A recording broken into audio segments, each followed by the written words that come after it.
കണ്ടാൽ ഒരു ലുക്കില്ലാത്ത സ്ഥാനാർത്ഥിയാണെന്നൊക്കെ പറഞ്ഞ് അവഹേളിക്കുകയും കളിയാക്കുകയും ചെയ്യുകയാണ് ചെയ്യുന്നത്. ഇത് ആരോടും പറയരുത്, പറഞ്ഞു കഴിഞ്ഞാൽ നിന്നെ ചവിട്ടി കൂട്ടുമെന്നും പറഞ്ഞു. അപ്പോൾ ഇവിടെ പട്ടിണി പാവങ്ങൾക്ക് എന്നാ വിലയിരിക്കും? അപ്പോൾ ഞാൻ സ്ഥാനാർത്ഥിയായിട്ട് നിൽക്കുന്നതിൽ എന്താണ് കഥയിരിക്കുന്നത്? ഒരു സ്ഥാനാർത്ഥിയോട് ഇങ്ങനെയാണെങ്കിൽ അപ്പം ബാക്കിയുള്ളവരുടെ കാര്യം പറയേണ്ട ആവശ്യമുണ്ട്.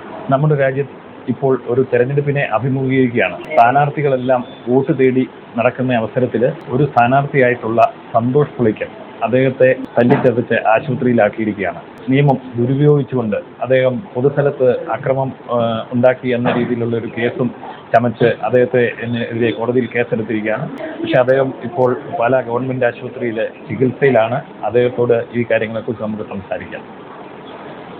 സന്തോഷേ, എന്താണ് സംഭവിച്ചതെന്നൊന്ന് പറയാമോ? അത് ഞാൻ ഇന്നലെ 18-ാം തീയതി ആയിരുന്നു. 18-ാം തീയതി കോട്ടയം കളക്ടറേറ്റ് ഞങ്ങൾക്ക് ഈ എക്സ്പെൻഡിച്ചർ, അത് ചെലവ് കണക്ക് വിവരങ്ങൾ നൽകേണ്ടതുണ്ട്. എനിക്ക് ചീഫ് ഇലക്ഷൻ ഏജൻറ് ഇല്ലാത്തതുകൊണ്ട് ഞാൻ അവിടെ കണക്ക് കൊടുത്തിട്ട് കളക്ടറെ കാണേണ്ട ഒരു ആവശ്യമാണ്. അപ്പം എനിക്കൊരു മനസ്സിലാക്കാൻ പറ്റി കഴിഞ്ഞാൽ കണക്കുകൾ കൊടുത്തു കഴിഞ്ഞപ്പോൾ കളക്ടറെ കാണാൻ ചെന്ന് കഴിഞ്ഞപ്പോൾ കളക്ടർ മുഖം തിരിച്ചു കളഞ്ഞു. ഒരു കാൻഡിഡേറ്റ് ആണെന്ന് പറഞ്ഞിട്ട് അദ്ദേഹം ഫോൺ എടുക്കാൻ തയ്യാറായില്ല. അവര് നേരിട്ട് ഓഫീസിൽ പറയുകയാണെങ്കിൽ നേരിട്ട് കാണാനായിട്ട് ഞാൻ അവരുടെ ഭാഗത്ത് ചെന്ന് പറഞ്ഞപ്പോൾ മേഡം തിരക്കിലാണെന്ന് പറഞ്ഞ് എന്നെ ഒഴിവാക്കാൻ നോക്കി.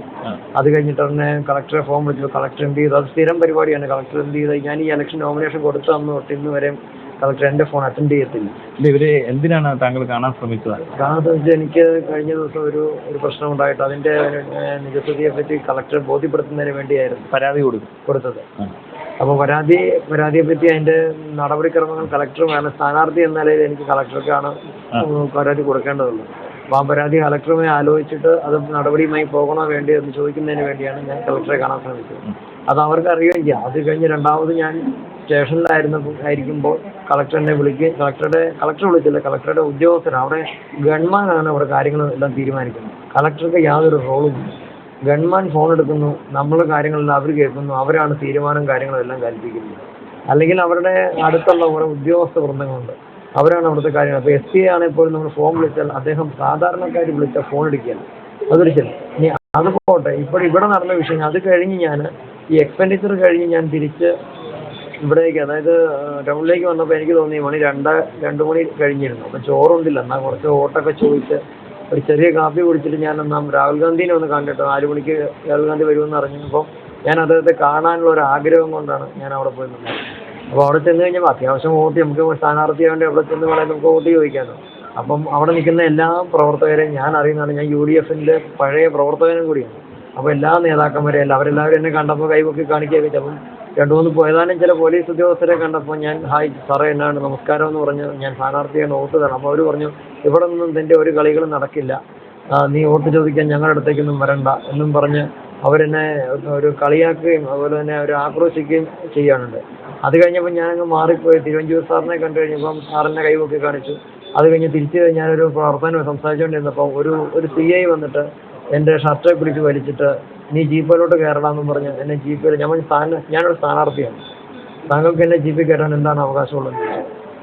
അപ്പം ഒരു സ്ഥാനാർത്ഥിക്ക് പ്രൊട്ടക്ഷൻ പോലും കൊടുക്കാതെ സ്ഥാനാർത്ഥിയെ അവരുടെ പാർട്ടിക്കാരുടെയും പണമുള്ളവരുടെയും കൂടെ അവരുടെ ഒരു ഇതായിട്ട് ആജ്ഞാനുവർത്തികളായി മാത്രമാണ് ഇപ്പോൾ പോലീസ് നിലകൊണ്ടുകൊണ്ടിരിക്കുന്നത്. അതെനിക്ക് നേരിട്ട് അവിടെ വ്യക്തമായി കാണാൻ സാധിച്ചു. അപ്പോൾ എനിക്ക് മനസ്സിലായി എനിക്കിനി ആരും വോട്ട് ചെയ്യുന്നതിനോട് എനിക്ക് താല്പര്യമില്ല. കാരണം വേറെ ഒന്നുമല്ല, ഇവിടെ പണമുള്ളവനും അവരുടെ കഴിവുള്ളവനും മാത്രം ജീവിച്ചാൽ പോരല്ലോ. സാധാരണക്കാരന് ഇവിടെ എന്ത് നീതി? എല്ലാവരും സാധാരണക്കാരൻ്റെ പേരും പറഞ്ഞാണ് ഇവിടെ ഓരോ കാര്യങ്ങൾ നടത്തുന്നത്. ഇവിടെ സാധാരണക്കാർക്ക് ഇവിടെ നീതിയില്ല. എന്നിട്ട് അവർ ജീപ്പിൽ കയറ്റിക്കൊണ്ട് പോയി. അപ്പോൾ അവിടെ ക്യാമറയും കാര്യങ്ങളും വെച്ചിട്ടുള്ളതുകൊണ്ട് ഞാൻ അവിടെ നിന്ന് ഒരു ബഹളം ഉണ്ടാക്കുക കാര്യങ്ങളൊന്നും ചെന്നിട്ട് എൻ്റെ പേരിൽ അവന്മാർ ഞാൻ ബഹളം ഉണ്ടാക്കിയെന്നും പറഞ്ഞ് കേസെടുക്കാനുള്ള ശ്രമമാണ് ഇന്നലെ നടന്നത്. പോയ വഴിക്ക് ജീപ്പിൽ വെച്ചൊരു ASI എന്നെ തെറി വിളിക്കുകയും ASI എൻ്റെ കരണത്ത് തലങ്ങും വിലങ്ങും അടിക്കുകയും ചെയ്തു. ഞങ്ങൾ ആരാണെന്ന് നീ പാലാ പോലീസിനെ നീ കണ്ടിട്ടുള്ളൂ, കോട്ടയം വെസ്റ്റ് പോലീസിനെ നിനക്ക് അറിയത്തില്ലെന്നും പറഞ്ഞ് അടിച്ചിട്ട് അവിടെ ചെന്ന് ഞാൻ ID കാർഡ് നിങ്ങൾ എന്നെ അടിക്കരുത് എന്ന് പറഞ്ഞു. ഞാൻ രോഗിയാണെന്ന് പറഞ്ഞിട്ട് പോലും അവർ കേൾക്കാതെ അവിടെ ചെന്ന് കഴിയുമ്പോൾ ഞാൻ എൻ്റെ ഐഡൻറ്റി കാർഡ് പ്രിൻസിപ്പൽ SIയെ കാണിച്ചു കഴിഞ്ഞപ്പോഴത്തേക്കും അന്നേരമാണ് ഇവർക്ക് പെട്ടെന്ന് അവസ്ഥ പറ്റിയത്. ഇത് ആരോടും പറയരുത്, പറഞ്ഞു കഴിഞ്ഞാൽ നിന്നെ ചവിട്ടി കൂട്ടുമെന്നും പറഞ്ഞ് നിന്റെ പേരിൽ ഇല്ലാത്ത കേസുകളൊക്കെ ഞങ്ങൾ തരുന്നു, നിന്നെ ജീവിതമാർഗം വരെ ഞങ്ങൾ മുട്ടിച്ച് കളയും, ഓട്ടോറിക്ഷ ഓടിച്ച് ജീവിക്കാൻ സമ്മതിക്കില്ലെന്ന് വരെ ആ മരുന്ന് ഭീഷണിപ്പെടുത്തുകയാണ് ചെയ്തത്. എന്നിട്ട് പറഞ്ഞു ഞങ്ങൾ നിങ്ങളുടെ പേര് കേസൊന്നും എടുത്തിട്ടില്ല എന്നും പറഞ്ഞ് കള്ളം പറഞ്ഞ് എന്നെ കൊണ്ടുള്ള പേപ്പറുകളിലെല്ലാം ഒപ്പിടിപ്പിച്ച് ഞങ്ങൾ നിങ്ങളുടെ സുരക്ഷയ്ക്ക് വേണ്ടിയാണ് നിങ്ങളെ ആരും ആക്രമിക്കാതിരിക്കാൻ വേണ്ടി ഞങ്ങൾ സുരക്ഷയെ കരുതിയാണ് ഞങ്ങൾ ഇവിടെ പോയത്. ഒരു 6:30-7 മണിയോളം ഒരു എന്നെ ബന്ധോസിലിരിക്കും. അതും രാഹുൽ ഗാന്ധി വരുന്നത് ഞാൻ ചെന്ന് കഴിഞ്ഞാൽ 3/4 മണിക്കൂറോ 1 മണിക്കൂറോ കഴിഞ്ഞാണ്ടാണ് വരുന്നത്. അതിന് ഒരു സ്ഥാനാർത്ഥിക്ക് പോലും അവിടെ നിൽക്കുന്ന എല്ലാവരും ക്ലിയർ ആണെന്ന് പോലീസിന് എന്താണ് ഉറപ്പിരിക്കുന്നത്? അതൊന്നും ഞാനൊരു ക്ലിയർ മനുഷ്യനാണെന്ന് ഉറപ്പ് കൊടുത്തിട്ട് പോലും അവരെന്നെ എനിക്കെതിരെ നടപടി എടുക്കാൻ ശ്രമിക്കുകയും ഞാനൊരു കണ്ടാൽ ഒരു ലുക്കില്ലാത്ത സ്ഥാനാർത്ഥിയാണെന്നൊക്കെ പറഞ്ഞ് അവഹേളിക്കുകയും കളിയാക്കുകയും ചെയ്യുകയാണ് ചെയ്യുന്നത്. ഇത് അതുപോലെ തന്നെ ഇൻറ്റിമേഷൻ ഇപ്പം അഡ്മിറ്റ് ആയിട്ട് ഇത്രയും നേരമായിട്ട് ഇൻറ്റിമേഷൻ അവിടെ ചെന്നു.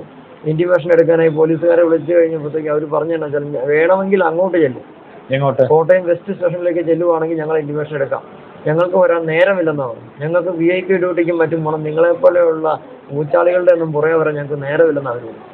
അപ്പോൾ ഇവിടെ പട്ടിണി പാവങ്ങൾക്ക് എന്നാ വിലയിരിക്കും? അപ്പോൾ ഞാൻ സ്ഥാനാർത്ഥിയായിട്ട് നിൽക്കുന്നതിൽ എന്താണ് കഥയിരിക്കുന്നത്? അപ്പോൾ സാധാരണക്കാർ സ്ഥാനാർത്ഥികൾ വേണ്ട. അതുകൊണ്ട് എനിക്ക് എൻ്റെ നോമിനേഷൻ തന്നെ പറ്റുമെങ്കിൽ പിൻവലിക്കണമെന്ന് തന്നെയാണ് എനിക്ക് പറയാനുള്ളത്. എനിക്ക് ഇനി ഇലക്ഷൻ മത്സരിക്കാൻ പോലും താല്പര്യമില്ല. കാരണം സ്ഥാനാർത്ഥികൾക്ക് ജനാധിപത്യ വ്യവസ്ഥയിൽ ഞങ്ങളും ഭാഗമാക്കാണ്, ഞങ്ങളെ കേൾക്കാൻ അവിടെ ആരുമില്ല.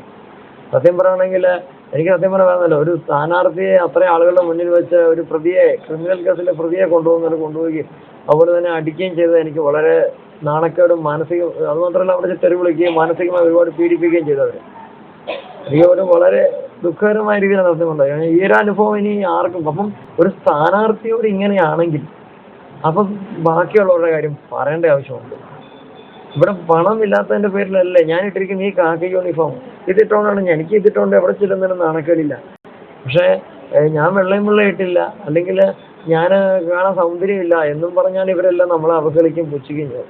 അതാണിപ്പോൾ ഇന്നലെ ഇവിടെ നടന്നത്. ശരിക്കും ഇനിയും തുടർന്ന് ഇതിങ്ങനെ നടന്നുകൊണ്ടേയിരിക്കും.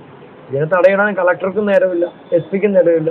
അവരെല്ലാവരും ഇപ്പം വലിയ പണമുള്ളവരുടെയും കൂടെയാണ്. അവർ വിളിച്ച് ഫോൺ എടുക്കുന്ന പോലും സാധാരണക്കാരുടെ പ്രശ്നങ്ങൾ കേൾക്കാൻ അവർക്ക് തയ്യാറല്ല. നമ്മൾ എന്താണ് നമ്മൾ പറയാൻ ഉദ്ദേശിക്കുന്നതെന്ന് പോലും ഒരു ന്യായം അവരുടെ ഭാഗത്ത് പറഞ്ഞാൽ അവരതിനെ കേസെടുത്ത് അകത്താക്കി നമ്മളെ ഇല്ലായ്മ ചെയ്ത് കളയുക എന്നുള്ളതാണ് ഇവരുടെ ഉദ്ദേശം. ഒരു വരണാധികാരി എന്ന നിലയിൽ ജില്ലാ കളക്ടർക്ക് ഇത് സംബന്ധിച്ച് സന്തോഷം പരാതി കൊടുത്തിട്ടുണ്ട്. ജില്ലാ കളക്ടർക്ക് പരാതി കൊടുത്തിട്ട് ഒരു കാര്യമില്ല. സത്യമായിട്ട് ഞാൻ പറഞ്ഞു, എൻ്റെ മനസ്സോടെ ഞാൻ പറഞ്ഞത്, പുള്ളിക്കാരത്തേക്ക് പരാതി കൊടുക്കുന്നതിലും നല്ലത് പോയി ഞാൻ തൂങ്ങിച്ചാണ്. കാരണം ഞാൻ കൊടുക്കുന്ന പരാതി പോലും സ്വീകരിക്കപ്പെടുമെന്ന് എന്നാണ് ഉറപ്പിരിക്കുന്നത്. കാരണം വിളിച്ചാൽ ഫോൺ എടുക്കില്ല, നമ്മളെ കേൾക്കാൻ തയ്യാറില്ല. ഒരു കാൻഡിഡേറ്റ് വന്നാൽ ഓൺ ദ സ്പോട്ടിൽ കണ്ടിരിക്കണം, എന്ത് തിരക്കുണ്ടെങ്കിലും കളക്ടർ കണ്ടിരിക്കണമെന്ന് നിയമം ഉണ്ടായിട്ട് പോലും അവർക്ക് എന്ത് നിയമവും കാറ്റിപ്പറത്താണ്. ഈ ഗവൺമെന്റ് ഉദ്യോഗസ്ഥർക്കും പോലീസ് ഉദ്യോഗസ്ഥർക്കും നിയമങ്ങൾ കാറ്റിപ്പറത്തുന്നത് ഒരു ശീലമായി മാറിയിരിക്കുന്നു. സാധാരണക്കാരനായ ആളുകൾ ആരെങ്കിലും ഇലക്ഷൻ മത്സരിക്കുകയോ അല്ലെങ്കിൽ ആരെങ്കിലും ഒരു ചോദ്യം ഉന്നയിക്കുകയോ ചെയ്തു കഴിഞ്ഞാൽ അവരെ അറസ്റ്റ് ചെയ്ത് അവർക്ക് ഇടിയും വെച്ച് കൊടുത്ത് അവരെ ചെയ്യാത്ത കുറ്റങ്ങളെല്ലാം ഇടിച്ച് സമ്മതിപ്പിച്ച് അവരെ കോടതിയിൽ ഹാജരാക്കി അവരുടെ കുടുംബത്തെ തന്നെ ഇല്ലായ്മ ചെയ്യുന്ന ഒരു സമീപനം ഇവിടെ നടന്നുകൊണ്ടിരിക്കുന്നു. സന്തോഷ് പുളിക്കിന്റെ പരാതി തീർച്ചയായിട്ടും ഗൗരവമായി പരിഗണിക്കേണ്ടതാണ്. ഇതിൽ സംസ്ഥാന കേന്ദ്ര തെരഞ്ഞെടുപ്പ് കമ്മീഷൻ ഇടപെടുകയും ഈ ഉദ്യോഗസ്ഥരാജ് അത് അവസാനിപ്പിക്കാനും ഈ സന്തോഷ് പുളിക്കിന്റെ ആരോപണം അന്വേഷിച്ച് കുറ്റക്കാരായ ഉദ്യോഗസ്ഥർക്കെതിരെ കർശന നടപടി സ്വീകരിക്കണമെന്നും ആണ് പൊതുജനം ആവശ്യപ്പെടുന്നത്.